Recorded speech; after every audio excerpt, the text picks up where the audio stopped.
चोरी किए हैं तो हमें सामने करो कि तुमने चोरी किया। हमने किसी से बदतमीजी किया, उसका सामने करो कि तुमने बदतमीजी किया। ये अपनी मनमानी चला के हमें बाहर कर देते हैं, क्योंकि हमारे साथ कोई भी नहीं है।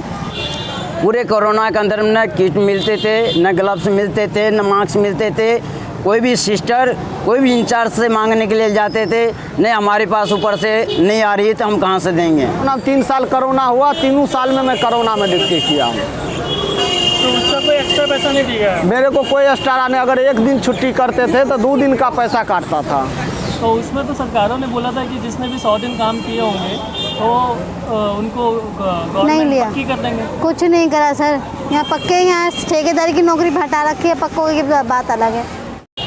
आज मैं राजधानी दिल्ली में लेडी हार्डिंग हॉस्पिटल के बाहर हूँ और यहाँ करीबन 50 से 60 लोग डेली धरना कर रहे हैं पिछले 128 दिन से। और वो धरना ये है कि इन्हें जॉब से निकाल दिया गया बिना किसी नोटिस के। तो आइए थोड़ा सा और जानते हैं, हमारे सामने सेवक राम जी है, तो आइए थोड़ा सा इनसे बातें करते हैं। मेरा नाम सेवक राम है सर, और मैं यहाँ 2016 से काम कर रहा हूँ। लोग 14 साल 12 साल से यहाँ काम कर रहे हैं, सफाई कर्मचारी लेडी हार्डिंग कलावती में। तो मामला क्या है सेवक राम? मामला ये है सर, ये कम मजदूरी देते थे, उसके बाद हमने जो है मांग करी और अफसर के पास भी हम गए कई दफ़े, इन्होंने हमें जो है सही रास्ता नहीं बताया और हमने उसके बाद हमने सर केस कर दिया अपनी जो न्यूनतम मजदूरी पे कि हमें कम मजदूरी मिलती है। उसके बाद इन्होंने अब जो है 2022 में टेंडर चेंज कर दिया। टेंडर चेंज करने के बाद में हमें ना तो कोई नोटिस दिया गया सर कि आपको रखेंगे नहीं रखेंगे, और 1 तारीख में हमें बाहर निकाल दिया गया। आज हमें 128 दिन हो चुके, ना तो प्रशासन हमारे पास आया कोई भी, और ना ही कोई कंपनी आई, ना ही गवर्नमेंट प्रशासन की तरफ से कोई आया। सुरलभ इंटरनेशनल कंपनी थी, उसके अंदर हमने आए, हम बगैर कोई पैसे दिए हुए, जीरो बैलेंस पे आधार कार्ड के फ़ोटोकॉपी लिए थे और 2 फ़ोटो हमसे लिए थे, और हमारा नाम पता सब कुछ लिख ला के उसने लेके हमें जॉब पे दे दिए। ये मोटे वाइट सी कीड़े घूम रहे थे। उस टाइम कलावती को हम लोग ने सफाई करके उसमें जो है 4 महीने पे 3 महीने पे सैलरी मिला करता था मुझे। पहले 250 रुपये से था सैलरी, कैश नगद मिलती थी, महीने पे 2 महीने पे दे देता। तो चलो कहीं पे नहीं है तो आप कहीं पे क्या करेंगे, तो अपना जो नमक रोटी जैसे जो माता रानी जो देगी वो अपना हमारा गुजारा करते जाएंगे। काम पे रखने के लिए पैसा मांगा था, जो हम पे बन नहीं रहा था। 30,000 रुपये मांगा था, जो हम पे बना नहीं, और कह रहे थे अपना केस में से वापस ले लो नाम, या तो पैसे दे दो या फिर केस में से नाम वापस ले लो, ये कहा था इन्होंने हमसे। तो अभी आप 128 दिन से यहाँ बैठे हुए हैं ममता जी, तो घर का खर्चा वर्चा कैसे चल रहा है? कोटी कर रही हूँ जी। सर ये हमारा हाई कोर्ट से जो है 31/5/2022 में ऑर्डर आ चुका था। ये ऑर्डर आया था कि इनको जितने वर्कर हैं इनको अंदर ड्यूटी दी जाए। हॉस्पिटल प्रशासन कह रहा है कि हमने कंपनी को लिखा है कि इनको अंदर लो, और कंपनी का कोई रिप्लाई आई नहीं, ना ही कंपनी का आदमी आया, ना प्रशासन का आदमी हमारे पास आता है। फिर कह रहे हैं हमने दोबारा फिर लिखा, भाई ठेकेदार की मनमानी हो रही है, वो नहीं ले रहा, हम इसमें क्या करें, हम तो लिखित में दे रहे हैं। पुराने वर्कर जो है 350 वर्कर थे, 350 मतलब 100 वर्कर कुल लिए हैं इन्होंने, मात्र 100 में 105 में मान लो या 99 वर्कर मान लो। अब ये कह रहे हैं हमने पुराने वर्कर रखे हैं, पुराने वर्कर इन्होंने 100 वर्कर रखे हैं सर, बाकी सब इधर उधर।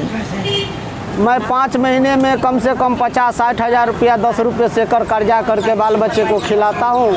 रूम किराया हो गया 30-35 हज़ार रुपया, रूम वाला भी हमको भगाता है। सुपरवाइज़र धीरज सर था, अरविंद सर था, ये हमारे जो है सुपरवाइज़र से बाहर निकाल दिया। मैं उसी दिन से बाहर में बैठा हूँ सर, हम क्या करेंगे। हमने कोशिश किया है कि लेडी हार्डिंग के जो डायरेक्टर है उनसे मिल के इस मुद्दे पर चर्चा की जाए, वो नहीं होने की वजह से वो नहीं मिल पाए, ना ही प्रबंधक हमसे मिल पाए क्योंकि वो भी किसी कामवश कहीं गए हुए थे।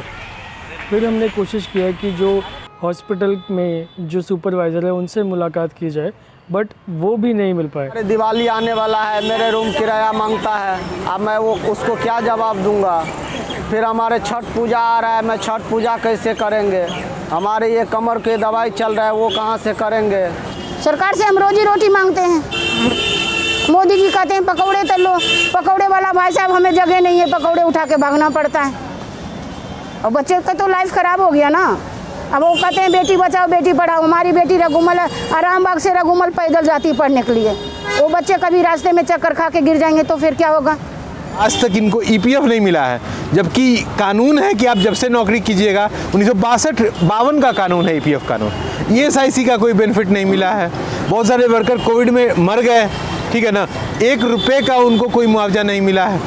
अब स्टे मिल गया 31 मई को, तब भी ठेकेदार और प्रशासन के कान पे जू नहीं डेंगी। फिर इन्होंने कंटेम्प्ट किया, 2 बार कंटेम्प्ट लगाया, ठीक है। कंटेम्प्ट में भी फेवरेबल, ठीक है ना, डीडीए को बुलाया गया और ठेकेदार को भी बुलाया गया। दोनों को जज ने ऑर्डर दिया कि इनको ज्वाइनिंग दी जाए।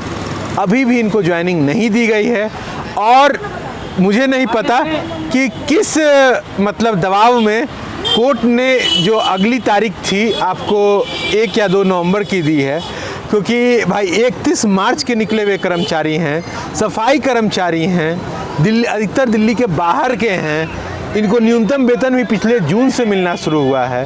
तो ऐसे समय में जो पूरा सरकार और जो न्यायालय का जो पूरा रवैया है ये पूरी तरह उदासीन करने वाला है और ये पूरा जो एक कर्मचारी विरोधी इनका जो रुख है उसको उजागर करता है। देखिए, वर्करों ने बताया कि 31/5 को इनका ऑर्डर आ चुका था कि इनको जल्द से जल्द ज्वाइनिंग ले और इनका जो भी मिनिमम वेज का जो पैसा बचा है उसको वापस करें। बट अभी 5 महीने हो गए हैं मगर उसके बावजूद भी अभी कोई सुनवाई नहीं है। हम तो यही चाह रहे हैं कि हमारी नौकरी मिल जाए, हमें और कुछ नहीं चाहिए। हमें नौकरी पे ले लें ये लोग ताकि हमारा घर का खर्चा चल जाए। ऐसे ही वीडियो को देखने के लिए मेरे चैनल को लाइक करें, सब्सक्राइब करें। मैं आशीष, दिल्ली से इंडिया अनहर्ड के लिए।